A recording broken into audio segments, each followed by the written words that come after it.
What's going on, people? We are Tottenham TV back here once again. England through to the semi-finals. It's coming home. All right, Sir Jed Spence, coming man. home. How did Jed Spence not get a penalty, by the way? I thought that was ridiculous. I think all this nonsense with VAR, he put his leg here, there. Why am I just shielding the ball? I thought you were allowed to do that. All of a sudden... That's literally what he was doing. He was protecting the ball. Exactly. All of a sudden now, you're putting your leg in front of the opponent. You're initiating contact. I think when you're looking at any foul, I swear that you slow things down and you look at every single little detail. It leads to decisions like Kane not getting a penalty against Congo. When he's tripped up, he gets the ball first, and he's tripped up by the goalkeeper. It's a penalty. Same with Jed Spence. He gets in front of the player. If that happens anywhere else on the pitch, not even 9 times out of 10, 10 times out of 10, that's a foul. Yeah. Every single time. It's exactly what players do all the time when they're protecting the ball and buying a free kick in their own half. And every single time, the referee blows up for a foul. Every single time. So I don't understand why VAR is getting involved there. I do not understand. I understand the argument, but it's ridiculous. It's ridiculous. It didn't matter at the end of the day. It did not matter. Are you worried going into this semi-final with the narrative of, the referee seems to be favouring Argentina. They're not getting any decisions against them. They're getting a lot of decisions for them. And England, we seem to be getting a lot of decisions going against us recently. Some people complain about the sound. Is there a problem? What is it? Is it quiet? I don't know. I see people are complaining about it. It's lag, mate. Oh, look, is it? No. I think it's lag. 2 seconds. Let me restart the stream.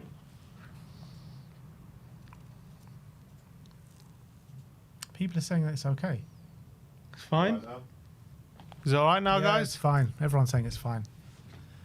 But there was some stat that came out saying that Argentina are massively getting the refs in their favour right now.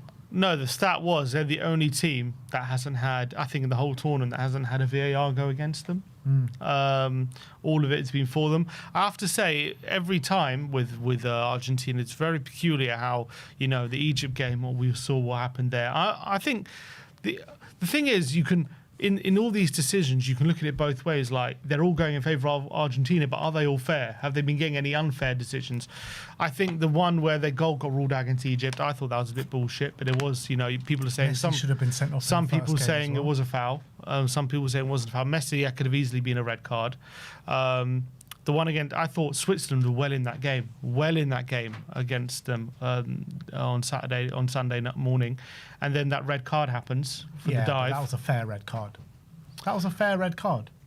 Yeah, I'm just saying that it's another decision just goes in their favour.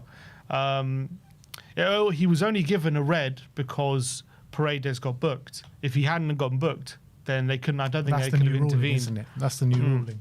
And that guy, I'm sorry, but Mbolo, what an idiot! Yeah, man. He's an idiot. Such an idiot. Because, like you say, Switzerland were bang in it at that point. They just got the equaliser. They were pushing.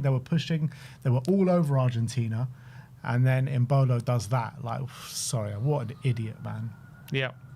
So look, I don't think there's a bias against Argentina. Well, I don't think there's a conspiracy, put it that way. I think they're getting some decisions at the moment, but the more thing I'm worried about is they have unbelievable fighting spirit. They go to the end, but I think we're the better team. and I think we also have that same spirit that's been cultivated over the last few tournaments, and we also seem to be finding a way at the moment to get over the line and get through the rounds. I think we've been better than Argentina this tournament. I think Argentina have been very lucky to get through the last few rounds. I mean, I guess we've had our luck as well, but I think we've played better. I think we've been a bit more in control of games than they have. And I think we had a big element of luck against Norway. I think Norway were the better team. It was even. Yeah, Norway could have won that easy for sure, but I think again Switzerland could have won their game against and also Egypt could have won that, and Cape Verde could have won that. So no, but I agree with you. I think England should be favourites to go through in the semi-final, but like I said before, I do think the winner comes from the other semi-final. But let's see, if you're in the final, anything can happen at the end of the day. But a game against France with that forward line is daunting. So let's hope Pedro Porro can do us a bit of a favour on Tuesday night, tomorrow night. Yeah, if Spain can get through that, you know, if we play Spain in a final, I'd back us, honestly. Because I'd we back played us. Spain in the Euros final, and we Yeah. played very well that day and could have got more. But I just feel like if we play Spain in the final, that will be so fresh in the memory of losing to them in the last final of the Euros. And I feel like if we play Spain in the final, we'll beat them. If we play France in the final, I don't think we beat them. Yeah. Yeah, I mean, France just look imperious, don't they? They are clearly the best team in the tournament. There's no getting around it. Let's get there first. What a tie that is set to be on Wednesday night. I think it's going to be blood and thunder, yellow cards galore. No one will be backing down. I think there's going to be every second the referee's going to be stopping play with scuffles and handbags and all that kind of stuff. It's going to be historical. It really, 100%. I mean, there's a massive history, isn't it, between England and Argentina in the World Cup. And Messi has never faced England. How mad ever is in that, his isn't career. it? How mad is that? So I'm buzzing to see that as well. But, you know, I think the last time we played them was that friendly in Geneva. Do you remember that? When I think Owen scored like 2 late goals, ended up winning 3-2. And even that game was blockbuster, I remember. Yeah. There was a lot of animosity in the air during that game. That was just a friendly. Like back in, I think it was like 2005, I remember. That was a brilliant game. And we ended up beating them. So I'm buzzing for this. It's going to be a great game. You know, the last time there was a feeling going into this was against Mexico, where you just felt like this was going to be an occasion, this was going to be something special, and it lived up to the hype. So I hope this one is as well. Have we ever beaten Argentina in a World Cup in like a pivotal game? Because I know we beat them in the group stages when Beckham scored the pen. We knocked them I'm out. talking I about, think like, knocked them out the of the groups that year. I'm talking about the knockouts. Because they always seem to beat us in the knockouts. How many times don't we they? played them? Well, that was obviously the 86. hand of God. There was the one when Michael Owen scored that goal again when. Beckham got sent off. 98. I don't think we haven't played them in a knockout since then. I don't think. But these games are what football fans and what footballers live for. England against Argentina, semi-final, and now as The well. holders as well. The holders. Look at it. There's a guaranteed Spurs player in the World Cup final now. Pedro Porro, Romero, Senesi, Jed Spence. Can you imagine Jed Spence as a world champion? I know, how mad after his career and all the talk. It's crazy. But yeah, but you mentioned it before. What a cameo from him. And I think he's captured the hearts now of all England fans who are giving him, I thought, completely unfair criticism for first of all, being picked in general, and also some of his earlier performances in this tournament where people against Congo and stuff are criticising him. But I think he's had a good tournament. I think he's had a really good tournament. I think the game he started, he was poor. I felt he was poor. I thought the criticism was over the No, top. fine. The criticism might have been over the top. That's fair. But I'm talking about just his general performance. Forget the criticism that he got. I don't think it was a good performance from him. These last 2 games, these last 2 cameo appearances, he has been fantastic. Hasn't put a foot wrong. He could have scored in both. Look at that pressing he did on the keeper. Yeah. That nearly bought a goal. And he had a shot from the edge of the box, didn't he? Yeah. Which the keeper saved. He just added that energy that we needed when we looked like Norway. I thought he gave us a little bit of a second wind in extra time because Norway ended the game really strong, hitting the bar, and it was a close one. And that when Spence came on, he just gave us a little bit of impetus, didn't he? Yeah, I thought in that game, the second half, Norway were by far the better team, and we were lucky to get away with it. But in extra time, I thought England were, worth the win after extra time. Do you think he brings him in to lock down Messi? You never. Is it the best idea? It might be. It might be. Nico O'Reilly's had a good tournament, I think. But if you need someone to lock Messi down. I still think he'll go with Nico O'Reilly. I guess depends if Messi plays on the right or down the middle, because he played on the right last game. I think he'll play down the middle. Apparently, the RGs are going for a formation switch up, I've read. So it's going to be hard to know who's playing So where. the last game against Switzerland, he played off the right. He changed his position. It was pretty anonymous, to be honest. Yeah, he wasn't as involved. But all the other games he's playing in the middle. So I guess if Messi's playing on the right, you want Spence, but if he's not, I think you probably want O'Reilly. Yeah. I think Messi will go down the middle. I think that's where he's been most effective so far in this World Cup. Being able to just go either side and be the hub of that team. And you want Messi in the central areas of the pitch these days. You don't want him on the wing, in my opinion. So, yeah, I think they'll do that. I think Spence will be on the bench and he'll make an impact off the bench again. They're calling Bellingham the best England midfielder of all time. I know, they are. And these last two games have been two of the most clutch performances I've seen in a World Cup from any England player. Yeah, I can't remember in my lifetime, in these circumstances, when we've seen one guy just turn it on, who we know is like a quality player. Because you remember, even back in when we were growing up, we did have the likes of Lampard, Gerrard, Scholes, right? Obviously, we know they're legends and world-class players. Can you remember a single performance from them in an international tournament? No. Where anything compared to what we've seen from Bellingham?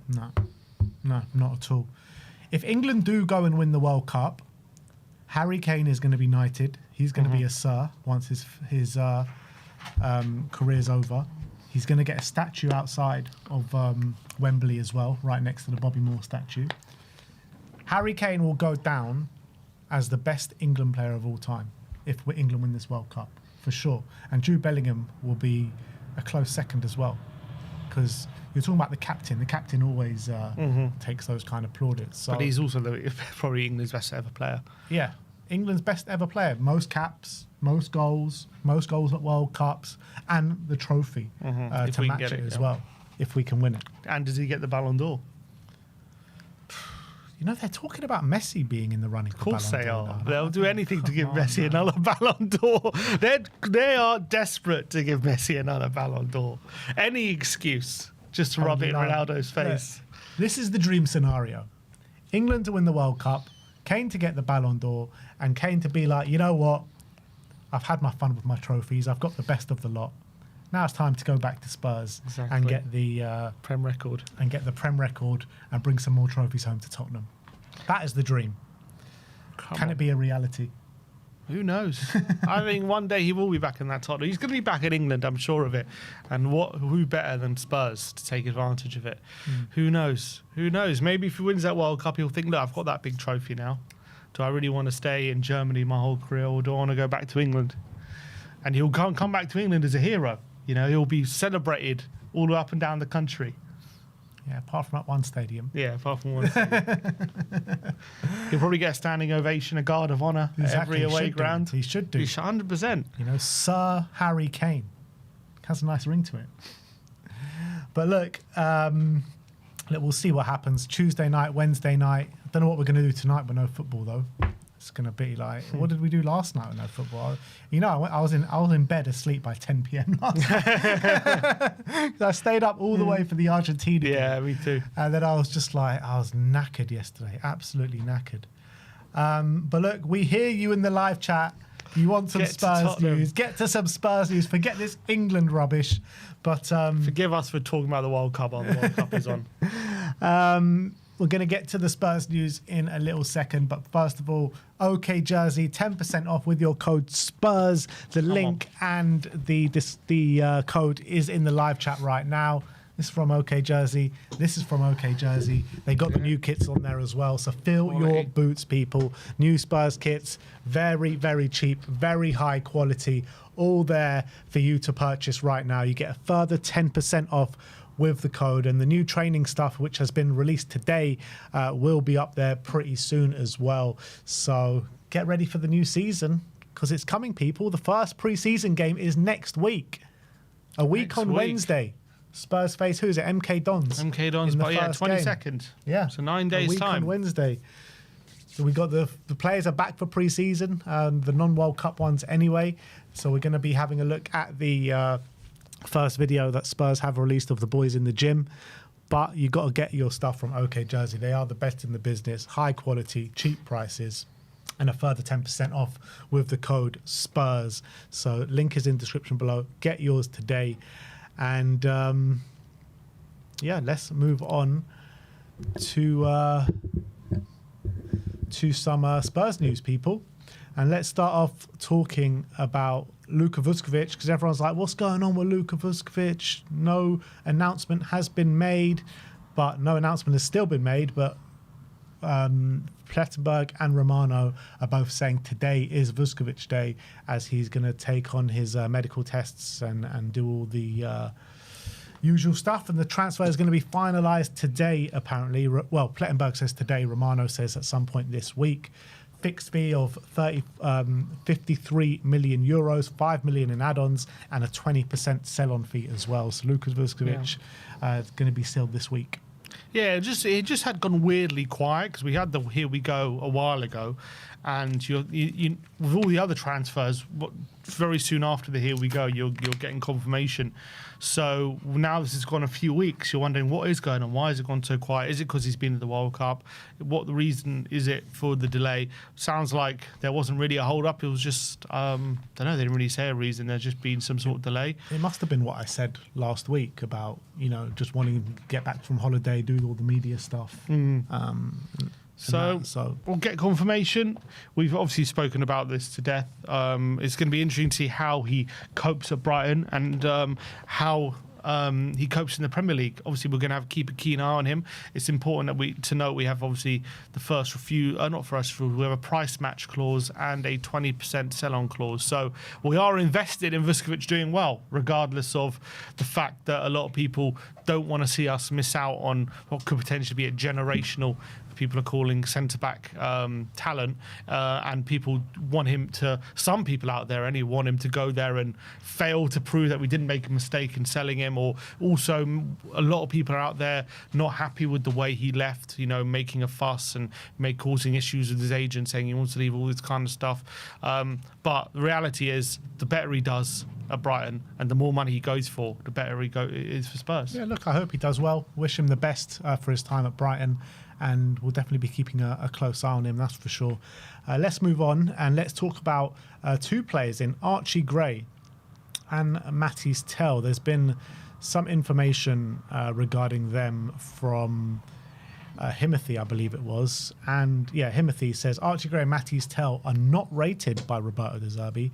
However, Gray is unlikely to leave, but Tell could go depending on forward signings. Gray is very much liked by the hierarchy at the club. He is unlikely to leave this summer. If De Zerbi had his way, he would sell about 10 players this summer. 10 players? I think, aren't we going to sell about 10 players? I think he means like 10 players that maybe were in the squad last season that he had a close look at. I'm not sure, but maybe we will sell close to 10 I think we will. Well, players. How many have we sold already? 4? Well, I guess Vuskovic was in the squad. We have Dragoshin. We have, maybe look, Bergvall, Richarlison. You're probably looking at Romero. Yeah, maybe you don't get to 10 who are in the squad, but we're definitely going to get to 10 overall, 100%. When it comes to Archie Gray, obviously he had very high praise of him, didn't he? Back in May, said he's a future captain. He's a player with very, very high potential, but he did also say he's a player that kind of needs to learn one position. He was kind of, because he started off when he first came in, he was one of our most players in form, and everyone was saying he has to play great. He played the first game against Sunderland, and then he didn't start another game, and he was kind of asked about that. I can't remember before which game it was. He was kind of said, "Look, Gray's a great talent, but he needs to know what his best position is," and that is true. I think, but it's not his fault. I think he knows where he likes to play, but he's kept playing here, there, and everywhere, and because he's the Mr. Versatile. And I've heard that other players in the past have said, who have also been in Gray's position, sometimes also say similar things. Remember, I think it was maybe Milner said it or someone else said it, like, because they're so versatile, it can become, they get punished for it sometimes because they're always shunted out their best positions because they're the ones who can play these other positions. So sometimes it can work against you. And I guess you could argue with Gray, has it worked against him on some instances, in the fact that he doesn't know his best position? I think it's worked for him and against him. That's the thing, yeah. Because I don't think he would have got the minutes that he would have got in his natural position because of the other players that we had. So I think it did well in a sense for his development, being able to play at centre-back those times and right-back those times because we had no one else. Like, if he wasn't playing there, he wouldn't have played. Yeah, so that's obviously the drawback. When if you're from being versatile, you get shunted out your best position, but also you get more game time because you're always picked. And obviously, Gray has he's seen it from both sides. Obviously, I find it hard to believe he doesn't rate him. Like, how harsh is De Zerbi? He doesn't rate Bergvall. He doesn't rate Gray. He doesn't rate Tell. He doesn't rate Spence apparently as well. Like, is he that harsh, or is it more of a personality thing? He just doesn't think these guys are great. I mean, it's hard to know what to believe when it comes to it. He does saying he doesn't rate all these players, but Gray, from what we've seen, he's been a player who plays with a lot of maturity, given his age. Yes, he's got a lot of learning to do, but he's shown his quality, especially in that period last season when he was pretty much the only player. When we were losing every game, standing up to be counted and actually performing on the pitch, whereas he was amongst a whole sea of players completely looking disinterested and looking like they had given up, and he was the only one who seemed like he hadn't. He was scoring goals, he was getting assists, he was, playing really well. So there's clearly a talented player. I think he's been earmarked from a very early age. When he was at Leeds, as someone who's going to go to do big things. So I'd find it hard to believe that De Zerbi looks at him and thinks, no, I'm not having him. Maybe, does he see a player who should be starting for us? Probably not, and I understand that. He's still young and he's still got a lot to learn. But, I mean, what does he mean by not rate him? Not rate him at all? Doesn't think he should be at Tottenham? Like, it's hard to know what exactly he means by that. I think as well, like, it feels like De Zerbi is just looking at these previous windows and being like, what the hell have you been doing here? Just bringing in kids. We need ready-made men to fight for the top of the league. We don't need these kids and having to nurture them year in, year out, week in, week out. Like I've said before, I rate Bergvall. I rate Archie Gray. I think Tell can be a good player in the future, but these players are not there just yet. So De Zerbi, I guess when he says he doesn't rate them, I think he probably thinks they've got big potential and a good future, but he doesn't rate them to be able to start for him or to be those guys to make a difference right here, right now. Yeah, I wonder if what the conversations at the moment are De Zerbi looks at Gray as like a youngster who obviously needs to be on the... Well, he's not going to be starting for him as often, and he needs time bedding in, needs time to grow as a player. And maybe Tottenham are going back to him saying, look, we spent 40 million on this kid. You're going to have to use him more. Like, he is a player that we invested a lot in. That's what I'm saying. And now maybe De Zerbi's saying, look, I know you spent 40 million on him, but he ain't that good yet. Okay, so I need better players. I need more better players in that position. I can't trust Gray as much as you want me to trust him. Maybe those are the kind of conversations happening. Yeah, exactly. And the same goes for Matty's Tell as well. Like, it's obviously well known that we're going for 3 forward plays, 2 of those supposed to be wingers. Where does that leave Matty Tell for next season? Probably very low down the pecking order, particularly as we don't have Europe and only playing 1 game a week next season. So I can understand it more from a Tell perspective in terms of where De Zerbi's head's at. But I do feel like De Zerbi can use at least one of Gray or Bergvall for next season. Agreed. I think he should. I think it's important to have those kind of players coming in and then developing and being ready for if, we have to lose a player unexpectedly or down the line a player wants to leave, you have a ready-made replacement coming in, obviously. So I want one of Gray or Bergvall to be sticking around. I think that those things are quite important. When it comes to Matty's Tell, I've obviously been on record. I really do like his talent. I think he's got good mentality. He's got a good head on his shoulders. Doesn't let too many things affect him too much. And I think he's got clear talent. And I think I'd like to see it more, but I think we've seen it in glimpses, especially at the end of last season. So I do like him, but if we're talking about getting big players in those positions, it's going to leave him out in the cold again. I think if you're Matty's Tell and you've been through what you went through last season when you were left out of the Champions League squad, you then came into the team, you fought your way into the team, got some goals, and then were left out again in the Premier League team. You then, loads of injuries happened and you got your chance near the end of the season. You did quite well, some good performances, got an important goal against Leeds, and the manager was trusting you in those games. He had to trust you, but he was trusting you, and obviously you ended up staying up. You're probably thinking, okay, next season I've got some really good minutes under my belt. I need a big season next season. I need to be trusted more. And now you're hearing they're going to go big for you, like in your position, and they're going to sign players for big money, and you're going to have to compete with them. He probably just doesn't feel the trust that he maybe wants. It's no different to Bergvall. No difference at all. It's the same thing. Yeah, exactly. So I wouldn't be surprised if Tell maybe looks at the situation thinking, I probably want to move somewhere and where I'm going to be starting every week. And again, I would say it's a shame to lose him, especially given what Tell would have expected his Tottenham career to look like when he signed. Because the reason he signed here, because we told him, I'm sure at the time, you're going to be part of the first, like you're going to be starting a lot. You're leaving Bayern because you're not picked as much, so you're coming here to be picked more, and it hasn't been picked more. So he's probably thinking at this point, if it's not going to happen now, and you've given me a bit of trust, and we stayed up and I did some good performances. If you're not going to give me a bit of trust now, when am I ever going to get it? So maybe that's how he's feeling. And if I'm De Zerbi, I'm 100% looking at Tell thinking, look, I don't think he's ready to start. I don't think he's good enough to start right now. Like I want Leao, or whatever, not Leao necessarily, but I want a better player there. So yeah, I'll be interested to see how this ends. I would like him to stay as competition at left wing, but I can understand if he doesn't want to do that. Yeah, I'm happy. Look, if De Zerbi feels that he can stay and he can make an impact next season, then yeah, fine. But from what we've seen so far, I don't think he's ready to be part of the squad next season, particularly for what De Zerbi wants to do and looking at the calibre of player that he's bringing in. Be part of the squad? Yeah, to be part of the squad. I don't think he's shown enough, in my opinion. I think he showed some decent performances in a very bad team last season, but we're looking to be a lot better than we were last season. Exactly, and that would mean more chances for our forward players. He was working off scraps. Yeah, but also he was on the wing where he was asked to create the chances, which he didn't really do. So, look, I thought we saw some good performances, and I do think he's got talent, and I do think he's going to be a good player in the future. But I don't think he's anywhere near it just yet. I think he's definitely good enough to be in the squad. Definitely good enough, but it depends who we bring in. Like, if we bring in two good players, like if you bring in a Leao and a Savinho, then what minutes is he ever going to get? But we need a squad.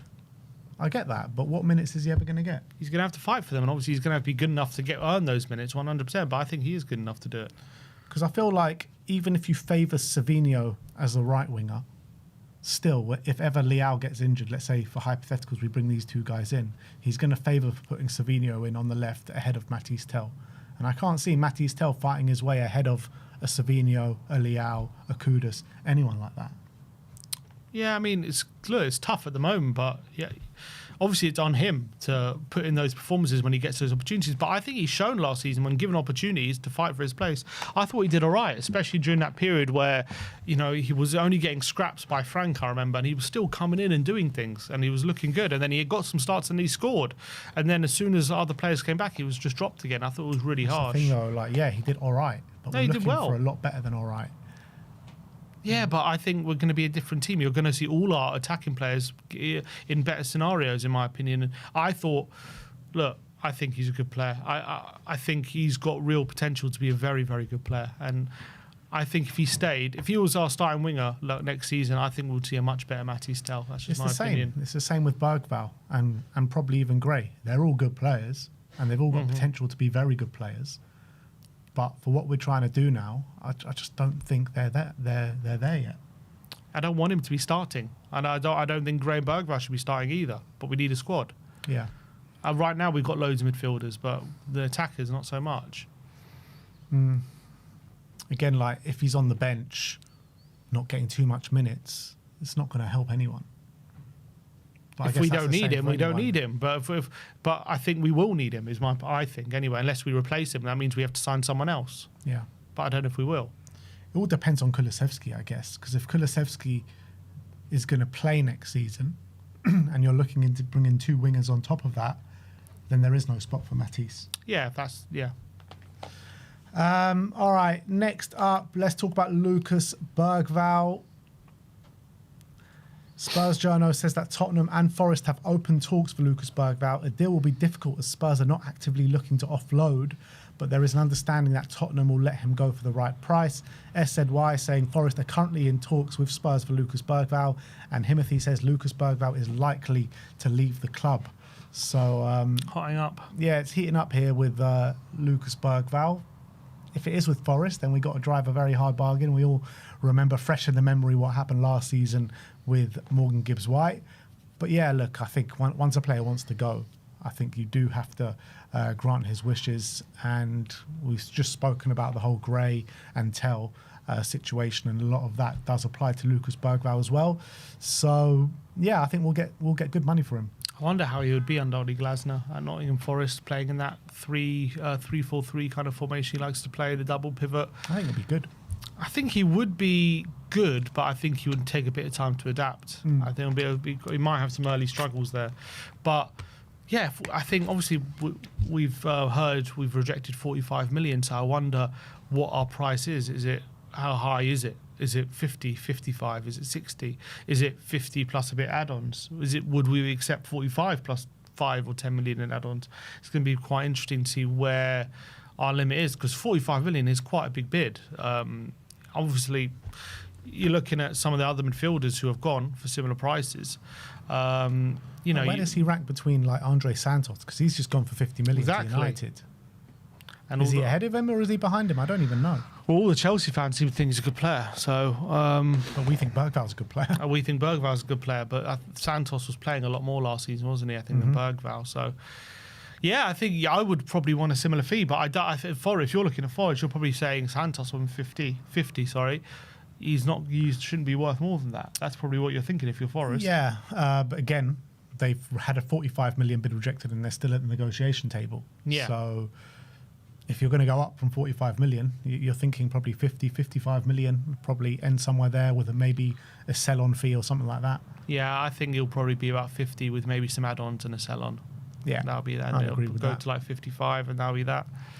And it's a shame because we've all fallen in love with Bergvall ever since he's come to the club, and he's been such a breath of fresh air at times. But look, at the end of the day, we're going in a different direction this summer. Lots of change, and it is a shame to be losing such talented young players. But when you've signed too many of them, this is kind of the situation we've put ourselves in. So we only have ourselves to blame. But I mean, look, this transfer window, what we're seeing right now, with Bergvall leaving, Vuskovic leaving, potential of Matisse Tell leaving, potential of Archie Gray, like this is just a damning indictment of Spurs' previous transfer windows. It really is. That's all it is.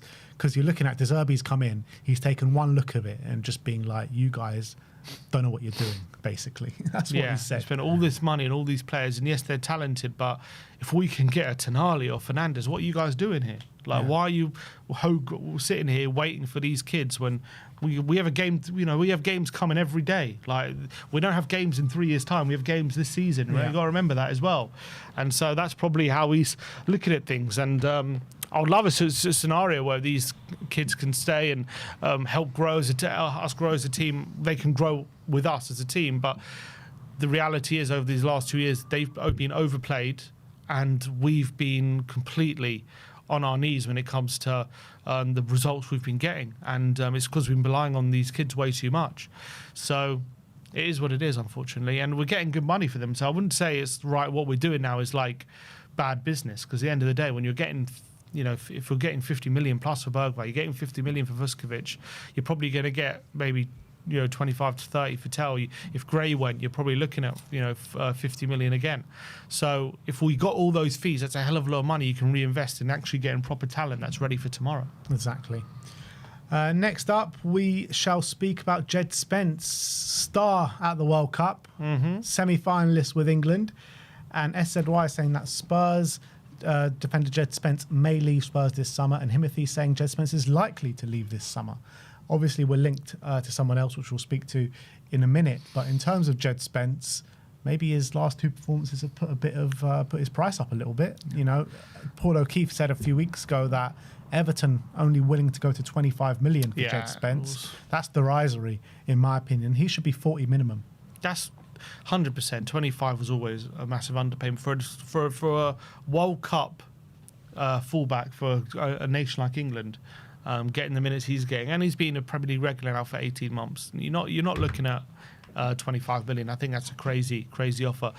You could argue after this World Cup, is this the best time to sell him? Because his stock is probably wouldn't have been higher. That's what Vinay said, didn't he? That need to know when to sell players, and we've always been a bad selling club. and his stock is probably at its highest right now. Exactly. Maybe you could even eke out some more if he has a couple of more good displays. You know, his price maybe rises Especially even if a bit England more. actually win the thing. Exactly. World Cup winning defender you got there on your book. So from that point of view, his stock's not would never be higher. From my point of view, looking at him as a player, I do really like him, and I think what we're seeing at the World Cup is, I don't think it shocks Spurs fans. I think we know what he offers and what he can give. I know he may be leaves a lot to be desired going forward and attacking. Although he's been attacking a lot better in this World Cup at some moments. I think a lot of people were saying, "Oh, it's ridiculous we got called up," and a lot of people complained. But Tottenham fans were looking at it thinking, "Look, he's a good player. Like we're not surprised he got called up. We weren't surprised that Tuchel trusts him because he's got certain skills.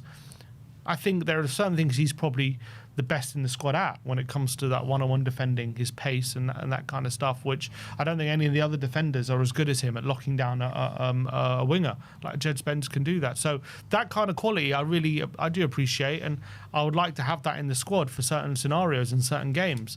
But it seems as though maybe De Zerbi looks at him and thinks, could we do with someone better? Is he the right player for me? Are they going to fall out at some point? I don't know. I don't really know why he wouldn't rate him as much. Apparently, there's a rumor that he prefers to play at left back now and doesn't want to play at right back. But I don't know. Hearing him, I don't know. I mean, he did an interview, didn't he, where he says he still prefers to play at right back. It wasn't that long ago he said that. Yeah. He just said he's been playing at left back so much he's just gotten used to it. But I think he said he wants to go back to right back. I think at some point. I think when you're looking at Jed Spence and the attributes that he brings, he's not like a classic De Zerbi fullback, is he? So maybe he's just not the attributes that De Zerbi's looking for in a fullback. Yeah. I think that's probably what it comes down to. I don't think it's an attitude thing. I don't think it's a quality thing. I just think it's a profile thing. I understand that, but he just gives us a bit more tactical flexibility, in my opinion, than if you go for someone who's a bit more like for like with what we already have. Then it's like, yes, you're replenishing if you make a sub, but you don't have different variations maybe for different games. And maybe there's a game you go away to a big club and you just need someone to come in and make sure that whoever's on the wing, Saka or whoever, is just not getting the joy they usually do. And Spence can just help you do that, but maybe he wants different qualities. That's fine if he wants to go that direction. It's just I like Spence. I'm not like angry or anything about selling. If we get a good price for him, I don't think he's irreplaceable. I just appreciate the qualities he does bring. So the reality is, right, our manager knows exactly what he wants. He knows exactly what he wants. He knows the exact profiles he wants in each and every position. And I just don't think Spence falls onto that. I would like to keep Spence. I agree with you. I like the idea of having a different variation of fullback that you can bring on or start in certain games. But I think that's clearly De Zerbi doesn't want that. De Zerbi wants his own profiles that he knows is going to work in his system. Well, we say clearly. At the moment, it's not clear. It's only ITKs, isn't it? Have we heard it from any journalists about Spence? So we'll have to, await. But look, we have to give the ITKs credit. They've been very much ahead of the game in a lot of different things. So, you can't take it as gospel, but when they say something like that, when a few of them are saying it now, you've got to, I think it's important to talk about and theorise about. But until we hear it from like journalists, I'm not going to say it's definitely the case that De Zerbi doesn't want him. But it could be likely the case. It could be, and we also saw we didn't use him as much, did he, last season? Not at all. When he came in. I think he started one game at left back, and that was it because the doggy was injured. So that's that. In terms of who could potentially replace him, SZY says that Spurs have made an inquiry for Nottingham Forest fullback NECO Williams. I was speaking to Wolfie about him last night. He said he was hands down Forest's best player last season, better than Anderson, better than Morgan Gibbs-White. That's what he was saying. Did he say how much it would cost? No, he just said good luck. Good luck with Marinakis. They don't want to sell him. I said, would you take Spence over him? He said no, but he would take Spence. With NECO Williams, he said he's a guy that can play equally as good on the right or the left. I think he, in terms of profile-wise, will fit more what De Zerbi wants than a Jed Spence. But is he better than a Jed Spence? Yeah, I think definitely last season he was. He was very impressive last season. I actually do really like NECO Williams. I actually thought he was decent at Liverpool. And then obviously he's gone to Forest and really, really grown into the fullback that everyone hoped he would become. Can be an inverted fullback. He's got a really good shot on him. He's got a really good when he gets in the final third as well. A lot better that end of the pitch, isn't he? I don't think he's bad defensively. He's like aggressive. He's like a bit like Robertson. He just like puts everything on the line. He's a very, very hard worker. Obviously, when it comes to pace, strength, one-on-one ability, dribbling ability, I think you got to look at Jed Spence and his ability to carry the ball, that kind of stuff. I think Spence is better in those kind of facets. But obviously, I think Nico's still not bad at those facets, but also being a lot better going in the final third, a lot better going forward. I think a lot better in his general play as well. So I don't mind the idea. I wonder if it is true that De Zerbi doesn't like Spence and he wants Nico. Obviously, Spence came from Forest. He has an affinity there. Glasner might like him to play at wing-back potentially. I think he could do a good job for Glasner. Could there be a swap deal in the offing potentially if we don't want to pay too much for Nico and we want a good price for Spence? You know, I could see Forest wanting Spence. He's a bit of a... He was, you know, very well liked there, wasn't he? And if we want Nico and he's willing to go, I wonder. I don't... It depends if he wants to play him on the left. I saw somewhere this morning that Forest have just signed a right-back. I'm not sure who it is. It's someone... I can't find it right this second, but I'm pretty sure I just saw that Forest have just signed a right back. So I'm not sure if they'll take Jed Spence. But they have... Who do they have at fullback? They got Ole Einar still, don't they? But he's got long-term injury. Ole Einar's not a wing-back though, is he? He can be. You think so? Yeah, I think he can be. I think they would take Spence. I could see Forest, but and the question would be, would Spence want to go to Forest? And I think obviously he's a place where he was well liked. Maybe he would be. Maybe he liked it at Forest. I think Spence would go to Forest. I think he would go to a Premier League team that would start him week in, week out. I think the more likely where a deal could be done is with Lucas Bergvall. I think, you know, they're at the negotiation table right now for Lucas Bergvall. Probably during the negotiations, they've made an inquiry for Neco Williams. So I think that's probably the more likely of the two out scenario. So if we were to do a deal with Bergvall and Neco Williams, what do you reckon that would look like? Are we giving them money or are they giving us money? Surely they're giving us money. Probably. I think that's what we would want. But then he was Forest Player of the Year, so they probably rate him a lot higher than maybe most other people do. So maybe they would want... If they were selling him outright, you'd probably think they're looking at 35 million, probably, you would think, for Neco Williams. Maybe 40 million. So like maybe you're looking like 20 million or something like that. I think that's what Tottenham would want. I think Forest probably want to get that down to maybe 10 million, 5 million. They probably wouldn't want to give too much on top because they really rate him, and I don't know if they want to lose him. They wouldn't want to lose Neco, so he's a very important player to them. So I wonder what a deal would look like. If it was Daniel Levy, you know, it'll just be separate deals. He doesn't like to do these swaps, does he? But I wonder if we're more open to them now he's gone.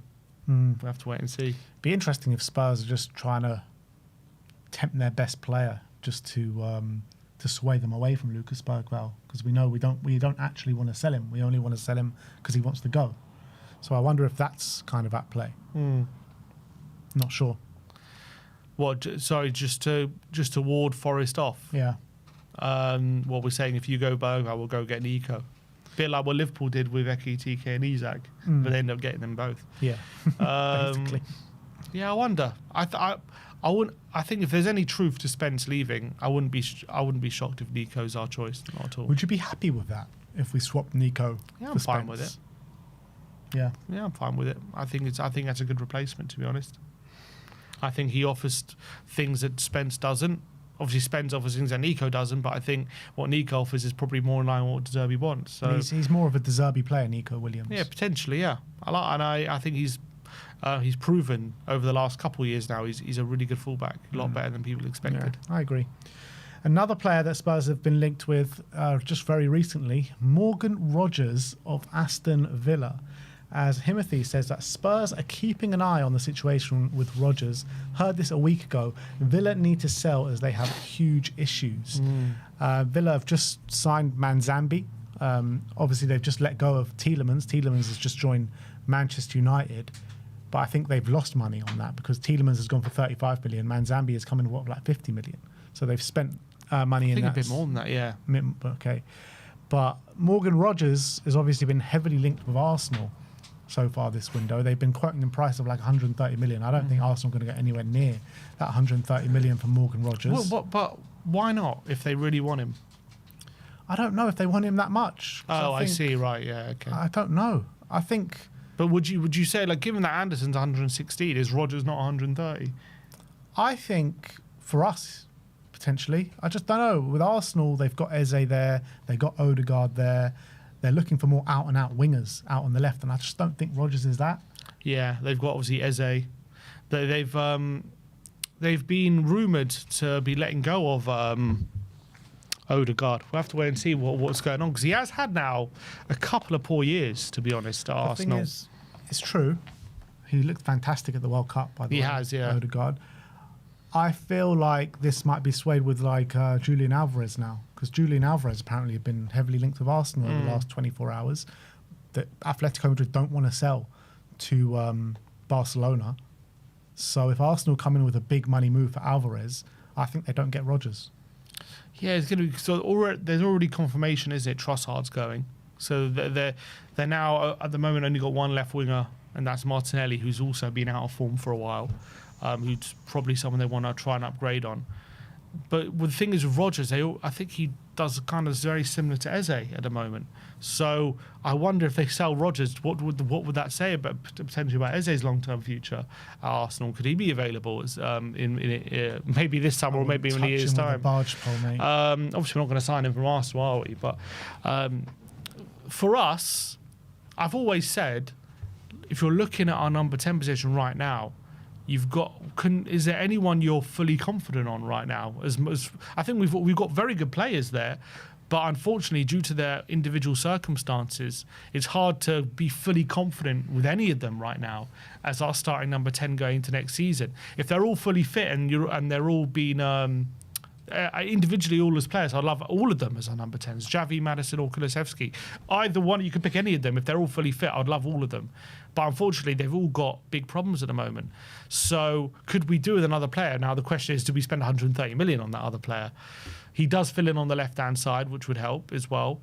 Obviously, he comes in as our best number 10. So if that happens, then there would have to be some full people from that players in that position. And I wonder if would Maddison be that guy? Would it be Decky? Would it be Xavi? I don't know. But someone's going to have to go, aren't they? I think with Decky, it's a hard one to assess because he could be a right winger for us next season. Who knows what's going on with Decky? But I think what would happen is that you keep all of them for next season, but then the season after, next summer, you probably look to offload James Maddison. I think that is the most realistic option because of his age. You're looking at going into next season, I'm talking about 27, 28, with Morgan Rogers and Xavi as your 10. That is mouth-watering, isn't it? That is mouth-watering. So I say go get Rogers at all costs because he'll be our best number 10 for this season, sharing the role with James Maddison. It will give the opportunity for Xavi not to be rushed back and everything like that. And then next summer, potentially you go and offload James Maddison going into his 30s. And for now, you can obviously leave Xavi out of the squad for now anyway. He's not going to be playing anytime soon. And also, he can fit on the left if need be while we sort that position out. So what are we saying right now? We want Arsenal to sign Julian Alvarez then? Is that what we're saying? Just slap 130 million down Spurs and ask the question, why not see what could be done? If it'll put 130 million and ask Arsenal, try beat that. You try, you see what you can offer. Because, again, we went through some of the financials. We probably could do this if we really wanted to. If we get good prices for some of the players that we're selling, we can put down 130 million. And someone like Morgan Rogers, if you got an opportunity to get someone like that in, you take it. Obviously, last summer we were talking, I think it was 70, 80 million for him. I think there were rumours what we inquired on deadline day, but we're never really serious, were we, when it came to Morgan Rogers? But I'm not saying we're serious now either, but if we are, I think he's worth the money. Slap it down. Ask the question, can anyone else beat that fee? And I think we should definitely try and get him. He's phenomenal. He was very unique as well in the way he's got unbelievable qualities in the final third, but his ability to turn on the ball, shield the ball, and hold players off who are stronger players. I think it's very difficult to match. I can't think of anyone in the Premier League who can turn on a ball like he can. As I've said before, I've seen him turn on the likes of Saliba and Rice and players who, some of the best defensive players in the league, and he's able to shove them off. He's incredible, Morgan Rogers, and he's been brilliant for Aston Villa now for a couple of years. If Arsenal do go for Alvarez, I think there's a real opportunity for us. I think if Arsenal's still at the table, he'll favour Arsenal over us for sure. And I think as well, like if it's true that Villa are in big financial problems, then they'll probably accept something that's below 130 as well. You could maybe get closer just to the 100 million mark. But it would be quite something if we went and got Villa's best player and one of Newcastle's best players as well in the same transfer window.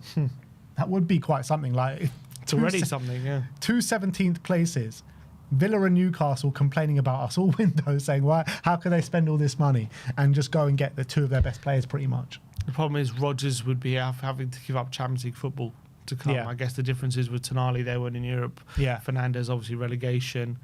Van Hecke, there was conference, but is that really much of a big giving up? Bournemouth, Senesi, it was Bournemouth, but obviously he was leaving on a free anyway. And also it was Europa League, and it was for a team that obviously were an upgrade. So Rodgers, this would him be giving up Champions League football to come to a team who you finished above over the last couple of years. It's a bit different, but it's not impossible if we put the money down. The money talks at the end of the day. And if we put the money down, would he come? If we agree a deal? I still think we'd have to convince him, because maybe he thinks if I wait a year, if maybe I can get my big move. But let's just see. Ask the question. All That's he has what I to would do do. is come here and wait a year, and then he'll be in Champions League football. That's all he needs to do. But yeah, I would do my best to go and just test the waters a bit and see if he's just even open to the move. I think it'd be a fantastic signing for us. Imagine we can get him and Krupi. Oh, now you're talking. Him I can't Krupi. see. I think it would be one or the other. I can't And see us Leao getting both. and Savinho. Get them all. Get them all. Just sell everyone else. Sell the stadium to get all these players. Yeah, well, we'll see what happens. But talking on Krupi, there's been an update, not very reliable, from Team Talk saying that Tottenham are growing increasingly confident of signing Junior Krupi this summer. PSG have cooled their interest and now are focusing on moving for Ferran Torres instead. Krupi is understood to view a move to Spurs as hugely appealing, with Tottenham preparing an offer worth £85 million. So we have seen that. It looks as though Ferran Torres is on his way to PSG. I don't know if that's been confirmed yet or not. I don't think the deal's been confirmed, but a lot of talk about it at the moment. It's hotting up It's a all over strange social move, media. that, isn't it? I don't even rate Ferran Torres that highly, but he had a fantastic season just gone in Barca. PSG they know they're not looking for a player who's going to play, who's going to start. Yeah. They've got the best front three in the world. They've got Kvicha, Dembele, and Doué, or Barca, or whatever you. So they're just looking for players to support that. They're just looking for players to help with the minutes, help with the load for these players. That's all they're looking at. Ferran Torres is good enough for that in the French league. He can probably score enough goals in the French league when he comes in to lighten the load of a lot of these players. So it makes sense from that point of view. Yeah, but it's kind of like gone a bit quiet on the Krupi thing, hasn't it? Last week or so, nobody's really talking about it. Let's hope some stuff is going on in the background. Yeah, I think we can get this done if we really want it. I think it'll be too much for Bournemouth to turn down those kind of figures we're talking about for a player who's only been there for 1 year and is still 20 years old. I think if we offer the money that they're talking about at 90 million, I think that's going to be too much. I also can't see any other club being as desperate as Tottenham to match it. To match that bid, because we're just so in need of this kind of player, much more than all these other clubs are in need of this kind of player. So I can't see anyone matching a bid of the amount that we're talking about Tottenham potentially bidding.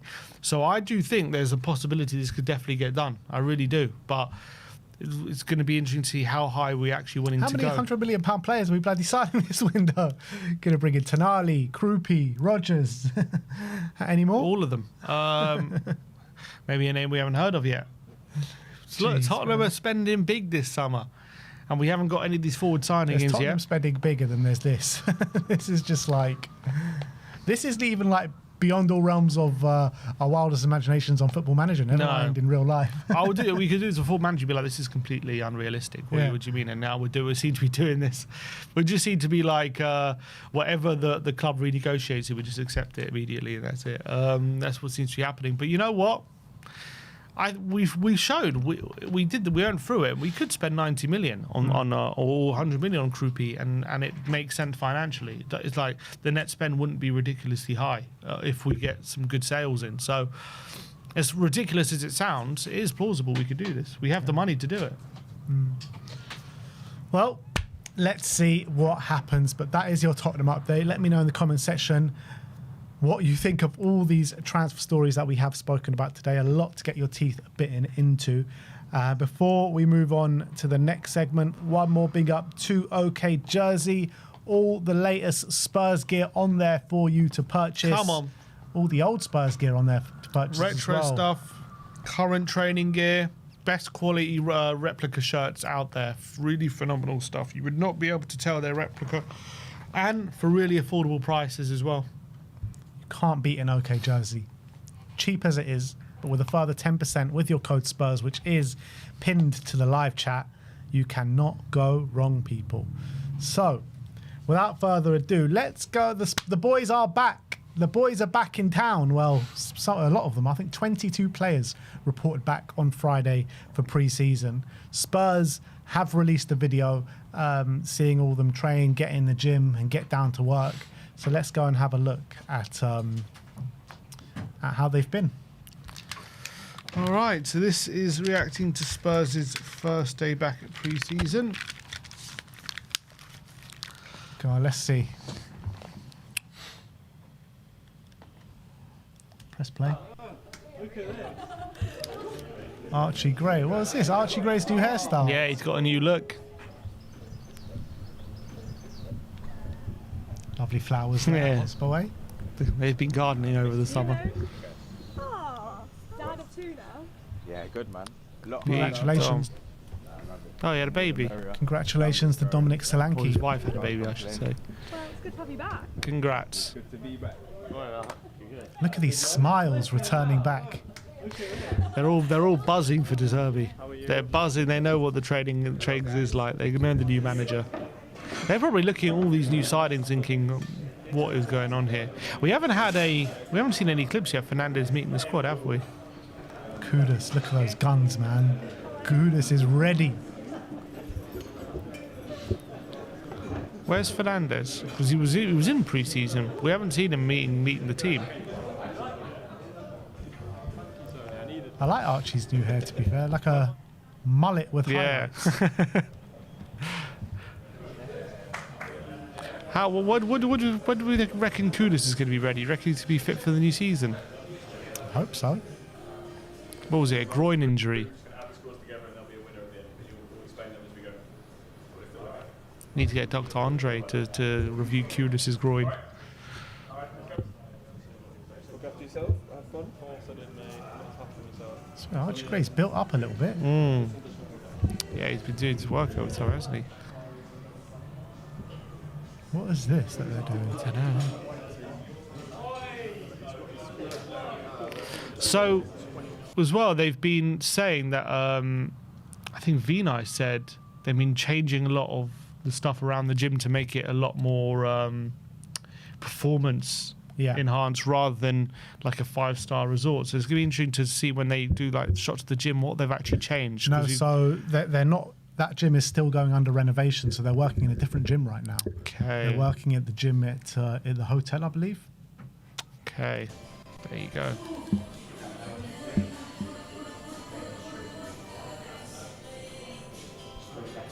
The Lodge gym, yeah, that's it. Lodge gym.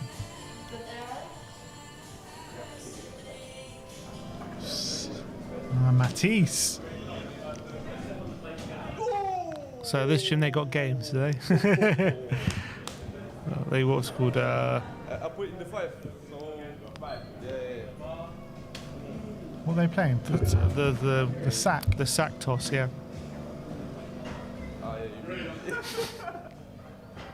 Solanke won. Dubravka. I thought it was Kulusevski there for a second.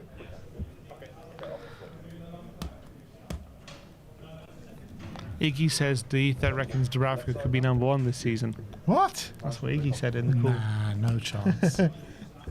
I was as shocked as you are. Push, come on you, push. Come on, Matisse. Put that work in, Matisse. Oh, there's Vic. Cario's looking fresh as well. Yeah, he's got his hair's different. He's blonde. He was never blonde. I'm saying Kudus has been. Everyone's changing their appearance this summer. Kudus is bloody built like an ox, man. If you see those muscles, man. I'm telling you, they weren't that big last season. Ah, he's always had big muscles. Not like that. Look at him.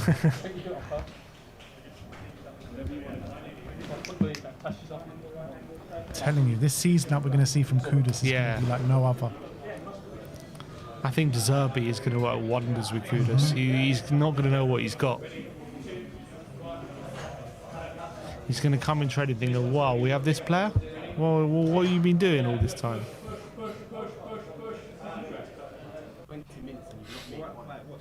Bit of golf.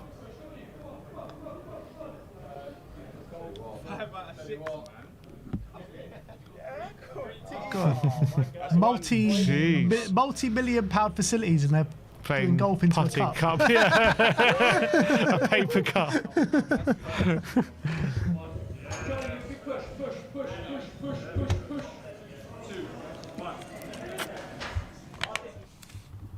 Ah, was he late? Conor Gallagher. Yes, mate, you right? Yeah, good, thank you. All good? Conor back in. You right? We need to see a big season from Conor. Dane. Big Dane. Be interesting to see what happens with him. Surely he's going to be sold. Yeah, surely he'll be gone. There's Destiny. Destiny. Yeah, you right? Nice to see Destiny back. The boys are back in town. Was that Johan? Johan's green. Well, he's still in a job, huh? Mateus. Mate, you right? Looking as suave as ever. Ah, Richie El Pombo is back. Hi, how are you? Okay, let's see. Who's Fernandez talking to? Oh, what, Dubravka, the other new signing.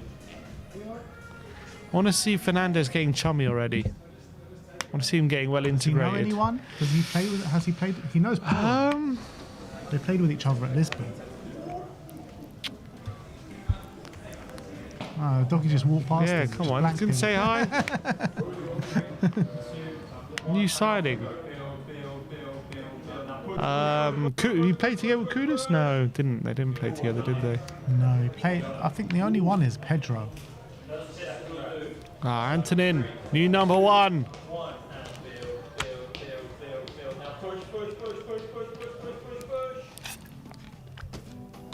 Good height. Keep going then. I want to start. When are they start going to bring out the football clips of when De Zerbi? The after today. I'm looking forward to that. I want to see any new things De Zerbi's got cooking up. I swear, every time we see pictures or videos of Gallagher, he's always smiling. Cool. Right, we're over here on this one. Nice job. Ah, Mateus. Let's go. Apparently, he's a British citizen now, Richarlison. That doesn't mean he's homegrown, does it? No.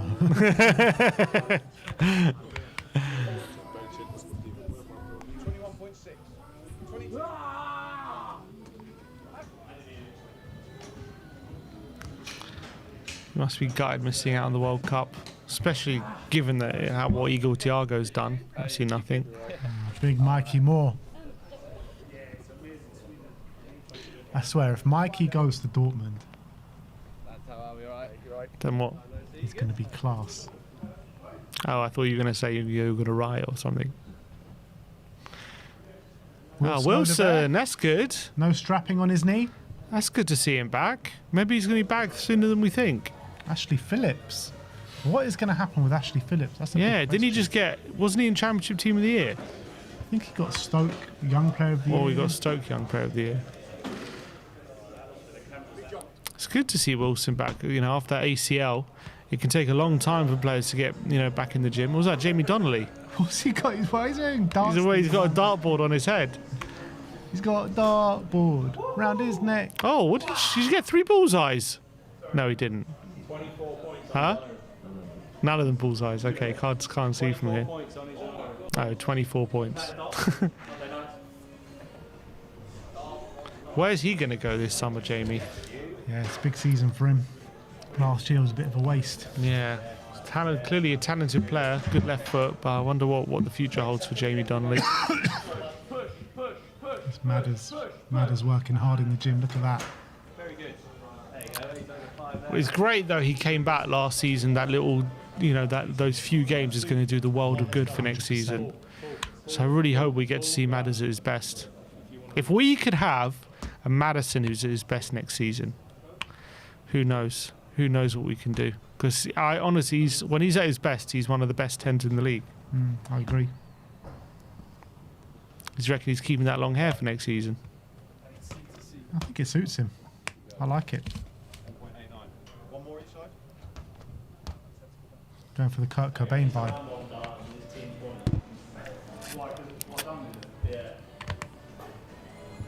So just finish on that.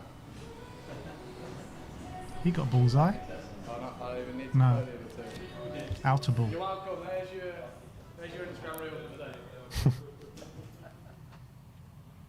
All Is right. that it? So that is video 1 of the Spurs boys back at Hotspur Way. So you just got to work it out that whenever the player was knocked out of the World Cup, it would be 3 weeks till their return. So the next one back in will probably be Andy Robertson. Yeah, I guess. Robertson. Who else? Anyone else went out in the group stages? Pape went out, what, last 16? They went out to Belgium, didn't they? Last 32. Last was it? 32. Yeah, so I think some encouraging signs for Odebear that he's back in the gym and he's hopefully he's not that far away. Nice to see Fernandez getting his first day at Tottenham, at the Tottenham Stadium. Nice to see the camaraderie between a lot of the players. But look, just one day in the gym. Can't make too many conclusions. We're going to learn more when we see hopefully De Zerbi on the training ground implementing things and maybe finding new positions for What are you players. talking about? Can't make any conclusions. After seeing that video, I'm convinced we're winning it all this season, Winning it all. people. And We no are one's getting winning it injured. all. No one's getting injured this No season. one. No one's getting injured after that. But yeah, it's good to see the players back, and it just you start to look ahead to next season now, and you can kind of feel it after when you see the players coming back. Exactly. We are just not long away till we see them in action. Next week, Wednesday, I think 3 or 4 o'clock. You can catch the watch along right here. Tottenham against MK Dons in Enfield at Hotspur Way. So I cannot wait for that, man. Get us back. Get us back into pre-season. Get us back to De Zerbi ball. Pre-season awaits. But yeah, that is it from us today. Hopefully some more news, more concrete news, more bombers going to hit at some point soon. Head over to OK Jersey to get all your sports or football clubbers. The code is Spurs for 10%. They got the new Spurs shirts on there. They got your England shirts, any World Cup stuff that you want. Link is in the pin to the live chat as well as the code. But that is it. We'll see you all. Also, head over to On The Ball. We're doing more content on there at the Yes. moment as well. So And go don't just check head it over out. to the On The Ball. Hit that subscribe button, people. Yeah, we want to hit 10k on The Ball. It's been a while. We're about 250 away or something like that. So if everyone can go over to On The Ball and subscribe, we're going to be doing a lot more regular, just general football chat, general Premier League chat. If you're interested in what we've got to say about other clubs, not just Tottenham, go on to On The Ball. We're going to be upping the content on that. So yeah, go over there now and check it out. Yeah, I'll just put the link in the live chat. We are doing literally daily content for you guys. So I'll just pin.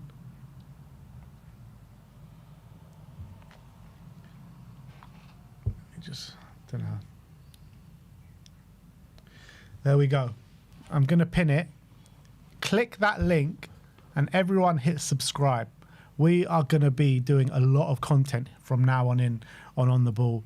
It's looked a bit lonely, that channel. Last year we did a lot in terms of the predictions and everything like that, which you guys loved. But we'll be going to be doing a lot more, and we've started to do that already. So hit that link, hit subscribe, and we've got nearly 1,700 people in the live chat. Surely a lot of you are going to go over there 250 of and you. hit the subscribe. It costs you absolutely nothing, guys. Just click the link and hit subscribe. And yeah, that is it from us today. Big up to all of you. Like, subscribe, and comment. And as always, come on you Spurs.